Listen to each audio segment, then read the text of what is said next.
we would like to welcome you all to the Sporting Greats Live AIG Effort is Equal event this morning to celebrate the visit of the mighty All Blacks to Dublin. We are going to link with AIG's other famous sponsorship here in Ireland. It is, of course, Dublin GAA, and we have sporting greats from both organisations here today to give us their thoughts. As you may know, AIG has been a leading brand in the promotion of equality in sport, both globally and locally, and it illustrates that by the sponsorship it puts in and the investment it makes in both men's and women's sports and sporting teams and events. I'm delighted to say we are joined by 6 elite athletes, 3 New Zealand All Blacks in Anton, Lienert-Brown, Will Jordan and Ardie Savea. And in our other studio this morning we have got Jonny Cooper, 7-time All-Ireland senior medalist with the Dublin men's footballers, Sinead Aherne, a 5-time All-Ireland medalist with the Dublin ladies and a 7-time All-Star, and Orla, Dublin camogie star and Aherne stalwart. Guys, to all 6 of you, thank you so much for making the time to be with us this morning.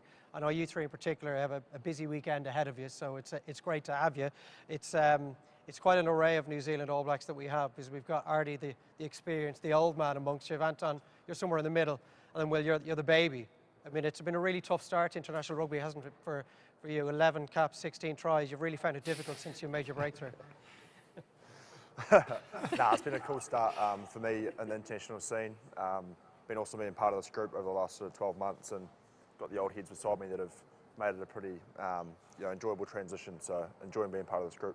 Although you started your Test career with a defeat, which I guess wasn't exactly what you were expecting, but it's 10 out of 10 since then, so it's picked up nicely for you. Yeah, it was a bit of a tough start. I actually got knocked out and played about 2 minutes and we lost, so as far as starts go, it couldn't really have been any worse. But luckily things have since then picked up a little bit, and looking forward to the game tomorrow, which will be a huge test for us all. Yeah, Ardie, it's Will's first experience of playing against Ireland, but it's your 5th, I think. And you've got a pretty dismal record against the Irish, don't you? It's defeats. Yeah, 50-50, so tomorrow should be good, but well, I'm not that old, Joe, thank you. You are old, mate.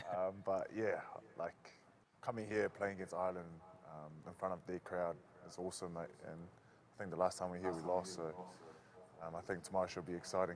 It's been a record-breaking year for you guys on the field in terms of points racked up, tries scored. You've put together a perfect calendar year so far in terms of wins. I mean, you're usually a confident bunch, the New Zealand All Blacks, but I guess confidence is absolutely sky high at the moment. Yeah, it's kind of a weird one, mate. Like we've been away from home for about 13 weeks now, and like we've just kind of played each week and have kind of, I guess, found out about the achievements and breaking records. We're kind of just taking week by week, and being away from home, it's quite long, so we're taking it week by week, and by doing that, like time's just gone fast, and I think the lads have been enjoying themselves and connecting more as a group and becoming like a second family on this tour. So and that's just kind of showed on the field, and we're just enjoying our footy. The world you have to live in now, Anton, in terms of the constant testing and minding where you're being and the 2-metre rule and all of that makes touring even more difficult, I suppose. So how important is that bond, even more so as a group than it might have been 2-3 years ago? Yeah, it's massive. You're in each other's pockets every day. You can't get out and get away from it. So being tight and being connected is a really important part.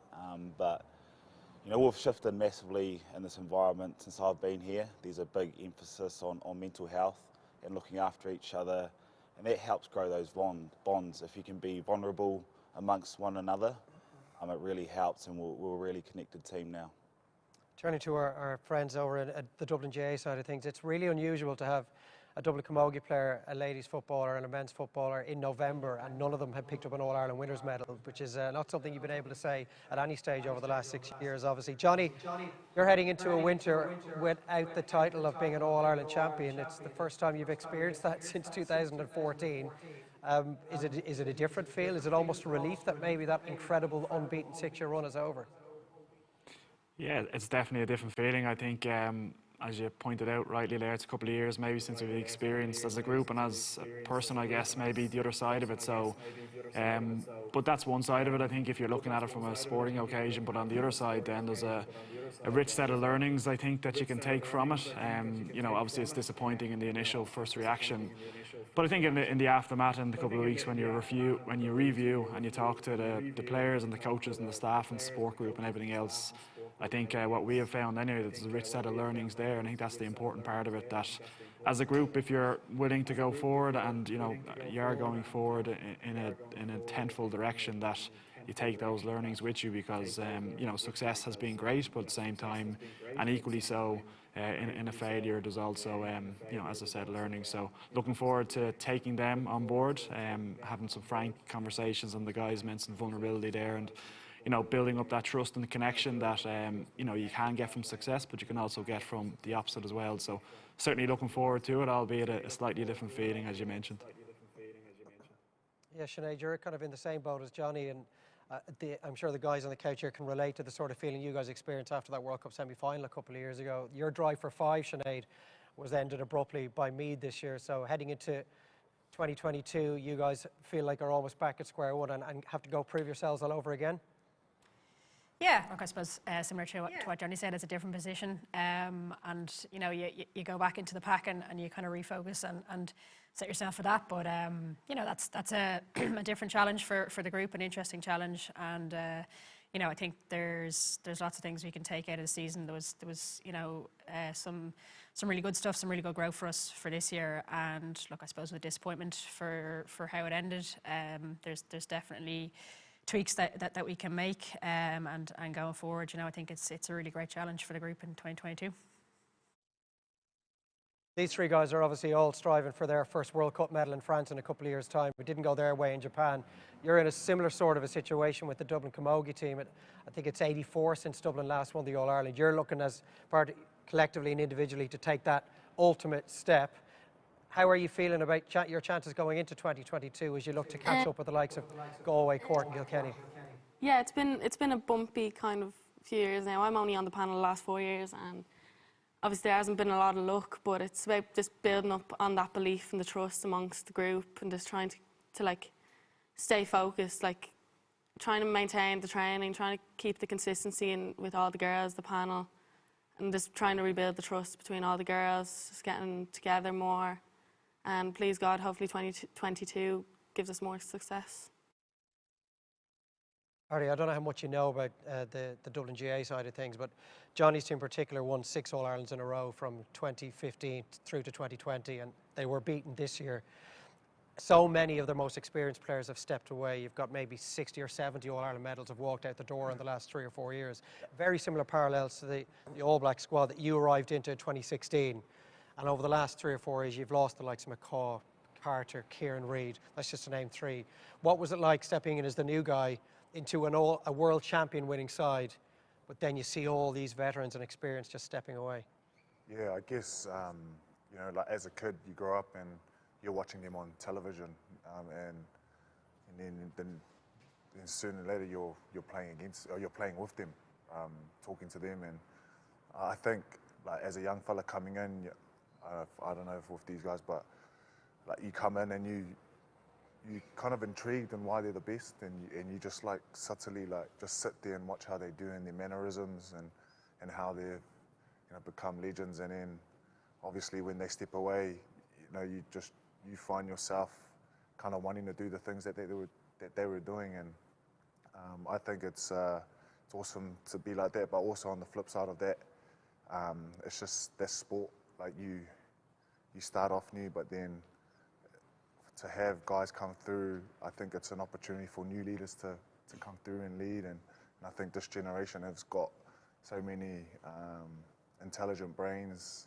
entrepreneurship brains that love to be like collectively like share their ideas. So I think the old way of how it was them, and that was awesome, but also there's a new breed coming through, and I think that's very special too. I see, Anton, you're part of that leadership group now as well. It would have been very easy just to let nature take its course when you have the likes of a McCaw and a Carter and a Kieran Reid leading things, but yourself and Ardie now are in the mid-50s in terms of caps won. The younger guys now like Will are turning to guys like yourselves to maybe show the way. Are you comfortable with that role now? Yeah, it's the first year in this role for me, and I'm getting there. I guess for me personally, it's not something that comes natural, so I've had to build that confidence, but the biggest thing for me that the other leaders said was just be yourself. You're chosen, you're here for a reason, so just be yourself and keep doing what you're doing. So that gave me real confidence. And look, I didn't say too much, but I hope I lead in my actions, and I've put this guy down the end there under my wing and taught him a few things, especially on the golf course. It's been a good experience. Is he more mature than maybe he sometimes shows on camera? Will, is this the guy you want to be following to make sure you're the best All Black you can be? I think, Choose your answer carefully here. I've got a huge amount of respect for Albie. You know, him and I've got a great relationship, and in terms of on the field stuff with the All Blacks, he's been great for me, and just being comfortable in this environment and being able to learn some new things. In terms of the golf stuff he was talking about, that's certainly one place I won't be following his advice based on how he went on Wednesday. But no, like you said, there's been some new leaders step up in the group this year, and I think it's been exciting. And like Ardie said, being on tour for so long has allowed this group to grow, and I think that's been a huge benefit of this tour that we've had. Sinead, we're here, as we said earlier, at AIG Sporting Greats Live Effort is Equal event, and it's Dublin ladies football and ladies football in this country at large. It's probably the one sport in this country where maybe most progress has been made in that strive for equality and recognition. You're so well placed to kind of have an overall big picture view on this, because you made your Dublin debut in 2003, which is just incredible. And I know you've decided already that you're going to come back for another crack at an All-Ireland medal in 2022. But how different is it being a Dublin senior ladies footballer today in comparison to what it was like when you broke onto the panel? Yeah, I mean, pretty different. It's a long enough span of time, as you say, and to see, I suppose, like the likes of AIG with you know, that kind of sponsorship muscle to come in and to support teams. And I think, you know, with female sport, you're trying to get the investment in so that you can build a base of what you're trying to do, and make sure that you have access to, you know, the right people that you need in terms of, you know, coaching, facilities, you know, your S&C, all that type of good stuff. So, you know, that's what we're striving for. You want to be the best athlete you can be. You want to be the best team you can be, and to have that kind of support behind you is so important, to be able to build the foundations to really achieve your potential. And, you know, for people starting out in sport, that's what you really want to do. That's, you know, ultimately success is so fleeting in terms of, you know, actually winning titles, winning championships, but it's actually the journey that you're on, and feeling that you're kind of valued, and, you know, having the ability and the capacity to reach your potential is really important. So, you know, that type of sponsorship continuing to grow in the game is brilliant to see. And, you know, to have teams, to have you know, young girls, young boys not seeing any difference in how they're valued and how they're supported along the way is really important. Incredible, Orla, when you look at the changes in camogie and ladies football over the last even maybe 5 or 6 years, where we'd gone from small crowds, maybe lacking a facility, certainly lacking in recognition, very little coverage of the two codes in the media, and you look where we are now, and, you know, the can't see them, can't be them initiative. It has been massively progressional in the last few years, but what's the next step, do you think, to make sure that we keep going in the right direction and keep moving on? I think it is that continued cultural change and sort of societal change, I suppose, to see, you know, the potential in it, the equality in it, and to really push for that, and to put in place the pathways that can make sure that happens. And as I said, investment, you know, sponsorship, that is, you know, a huge piece of the puzzle. And that goes to brands, you know, the likes of AIG, seeing the potential that's there, seeing the value in, you know, supporting both codes. And, you know, it's not just because it's the right thing to do, it's because, you know, look at the potential that's there, look at the ability, the talent, you know, the enjoyment that we've got from seeing female athletes over the last couple of years just, you know, excelling across so many different sports. I think it's great to see, and, you know, long may it continue. Guys, in Ireland in particular, we're seeing an awful lot more female faces in punditry roles, co-commentary roles, commentary roles, analytical roles across all codes in Irish sport. What's it like, Ardie, in New Zealand at the moment? Are you seeing a little bit of progression in that regard as well? Yeah, we definitely are. We've introduced the women's Super Rugby competition amongst our New Zealand teams, and I see there's more sponsorship that are going towards our black friends, ladies that are playing over in France at the moment, and I think it's heading in the right direction. Potentially could do more, but I think for starters, yeah, it's heading in the right direction, and we're starting to see the fruits of actually being able to invest in women's sport, women's rugby. If we don't invest in it, we don't give it the full opportunity, we don't show we value them. So I think in New Zealand it's heading towards that, but can be better as well. Jonny, all 6 of you have kind of had to come through your trials and tribulations to get to where you are today, and we've already mentioned how 2021 certainly didn't go the way that you guys would have been hoping for, going for that 7 in a row. You've talked about the learnings, I mean, the resilience that you need to be able to pick yourself up and come back again. Is it already ingrained in this group of players, given the culture that has been put in there under Pat Gilroy and Jim Gavin and now Desi, or do you think there's a bit to go and that you won't really know where you are in that regard until next year?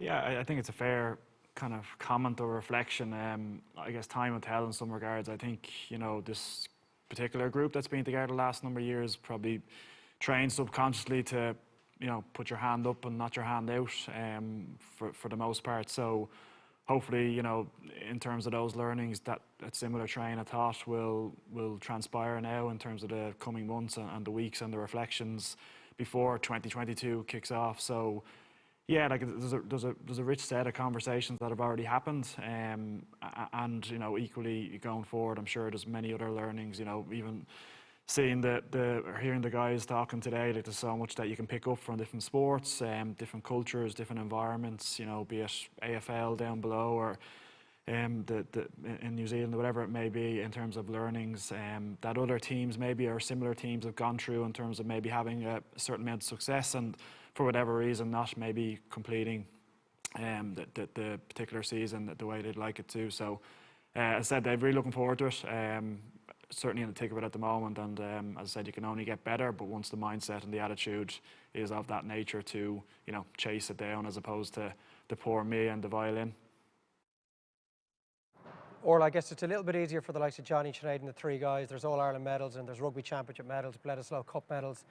Whereas you guys on the Camogie team, you probably still have that ravenous hunger we don't quite know is still in these other groups, because you guys are still trying to take that ultimate step. You need resilience more than maybe any of the other sides, because you don't quite know whether it's in you yet. You have to still go out and discover that. Yeah, the hunger's there, definitely. Like, the girls want to progress. There's progression there as well.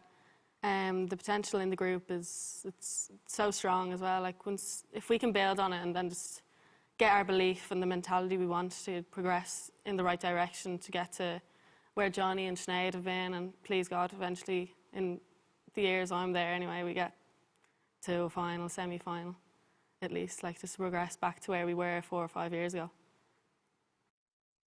It's an interesting one, Sinead. When people think of you, they think of this like 4 in a row All-Ireland winning captain. You've got 5 All-Ireland medals, but they almost forget that you lost 5 of your first 6 finals. I mean, that's any reason for most people just to throw in the towel and just say, do you know what, I can't take any more of this hurt. I mean, if you're talking to someone like Orla, there's definitely an awful lot you could probably give to young up-and-coming footballers and hurlers and camogie players as to how to just hang in there when it just seems like it's never really going to happen.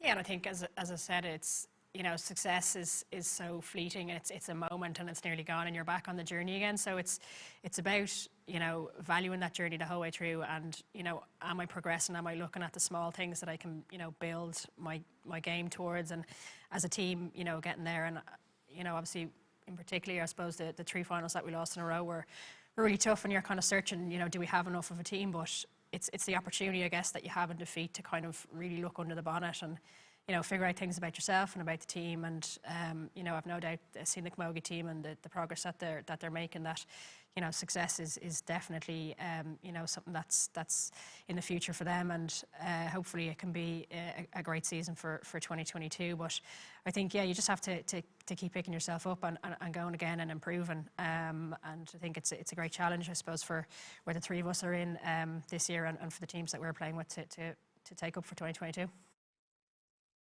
When we talk about resilience, guys, there might be some people who might scoff at the use of that word in relation to the New Zealand All Blacks, because we're just so used to seeing you winning. We're so used to seeing you winning by large margins. Ardie, you're the most experienced member of this group. Like, can you talk to us about a moment in your New Zealand career where you really did have to dig deep, and it was just as easy to give up as it was to pick yourself up and go again? As All Blacks or yeah. Personal? I know there can't be too many examples. Yeah, I just kind of, my mind just takes me back to games where we're down and out with only 5 minutes to go and it's all written off, but somehow we've found a way to come back. I just think of the South Africa game in Ellis Park we were down by 10 and we only had 5 minutes to go, and it's a rarity to score 2 tries in 5 minutes in Test match footy, and it happened. Particularly against that defence. Yeah, exactly, and you know, we came away with the win, but I think it goes a lot down to leadership, and I guess Rito was our skip then, and seeing how calm he was in those moments of pressure and under pressure, it was just amazing to see when you reflect back on it, and how calm he delivered messages, what were the next tasks that we needed to do. So just seeing that and how kind of we stayed focused in those scenarios and in those areas was pretty amazing. Because I guess in those situations, Will, it's easy to look for the panic button, isn't it? You could be under the post tomorrow and maybe 5, 10 points. Hopefully it'll be a few points down at some stage in this game tomorrow afternoon, and New Zealand will, as a group, have to look at each other. And I'm thinking of those quick chats the skipper gives you under the post when you've just conceded a try, that it's only then that you probably really know what sort of metal is in this group. Yeah, I think particularly when it comes to Test footy, there's a lot of expectation, there's a lot of pressure with, you know, tomorrow, for example, to be a huge crowd of passionate Irish supporters. So once you get out there, it is a different environment, and it can be a bit of a cauldron, and that pressure is bearing down on you. But I think ultimately the best way to deal with that is through your prep during the week. You know, if you try to prepare for those situations, then when they do happen, you've got a solution potentially around how you can get out of there. And that's something we try to do during the week with our little conversations that we have amongst each other, just preparing for any little things that could go wrong, and how as a group we can get out of that. And I guess as a younger player, the leaders would have covered off a lot of that, and for me in those situations, it's probably about just nailing my role and what's next for me. I probably don't have to worry too much about the bigger picture side of it. If I can nail my role in that situation, then for the team, that's probably the best way forward. Well, we'll leave the last word to you, Anton. It's been a big week for Irish sport. We had a full house at the Viva Stadium last night. Cristiano Ronaldo was attempting to strut his stuff on the field. It's going to be another full house tomorrow. What are you looking forward to most about tomorrow's game? You know, I think of recent times, you know, playing the Irish is probably one of the biggest battles that we have. And you mentioned the record at the start of this conversation, and it's pretty much a 50-50 in the last 4 games. So we have massive respect for what the Irish can bring, and we definitely know the challenge ahead of us tomorrow night. And in terms of, I guess, where we're at in the season, this is a massive game for us. This is a defining game because we've only got 2 left. So it's something that we're very excited about, an opportunity to play here in Ireland against, you know, a great team. So we're looking forward to it, and we've prepared well. So we've just got to trust in that and go out there and do our thing. Well, Anton, Ardie and Will, and to Orla and to Jonny and to Sinead, thanks so much for spending time with us this morning. It's been really brilliant, really fascinating. And thanks to AIG as well, and to you as well for watching us. We hope you enjoyed it.